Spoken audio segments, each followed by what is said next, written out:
தேனி மாவட்டம் கம்பம் அருகே உள்ள சுருளி அருவியில் குளிக்க தடையானது விதிக்கப்பட்டிருக்கிறது. மேற்கு தொடர்ச்சி மலைப்பகுதியில் பெய்து வரும் மழை காரணமாக அருவியில் வெள்ளப்பெருக்கு ஏற்பட்டிருக்கும் நிலையில் அங்கு குளிப்பதற்கு தடையானது விதிக்கப்பட்டிருக்கிறது. வெள்ளப்பெருக்கு காரணமாக சுருளி அருவியில் சுற்றுலா பயணிகள் குளிக்க தடை விதிக்கப்படுவதாக வனத்துறை தரப்பிலிருந்து அறிவிக்கப்பட்டிருக்கிறது. இது குறித்தான அண்மை செய்தியை பார்த்து வருகிறோம். தேனி மாவட்டம் கம்பம் அருகே சுருளி அருவியில் வெள்ளப்பெருக்கானது ஏற்பட்டிருக்கிறது. இதனைத் தொடர்ந்து அங்கு குளிப்பதற்கும் தடையானது விதிக்கப்பட்டிருக்கிறது.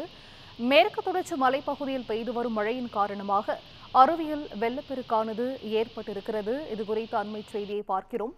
வெள்ளப்பெருக்கு காரணமாக சுருளி அருவியில் சுற்றுலா பயணிகள் குளிப்பதற்கு தடை விதிக்கப்படுவதாக வனத்துறை தரப்பிலிருந்து அறிவிக்கப்பட்டிருக்கிறது. தேனி மாவட்டம் கம்பம் அருகே உள்ள சுருளி அருவியில் வெள்ளப்பெருக்கு ஏற்பட்டிருக்கிறது. இதைத் தொடர்ந்து அந்த அருவியில் குளிப்பதற்கும் தடை விதிக்கப்பட்டிருக்கிறது. மேற்கு தொடர்ச்சி மலைப்பகுதியில் பெய்து வரும் மழை காரணமாக அருவியில் வெள்ளப்பெருக்கானது ஏற்பட்டிருக்கிறது. இந்த வெள்ளப்பெருக்கு காரணமாக சுருளி அருவியில் சுற்றுலா பயணிகள் குளிப்பதற்கு தடை விதிக்கப்படுவதாக வனத்துறை தரப்பிலிருந்து அறிவிப்பானது வெளியாகியுள்ளது.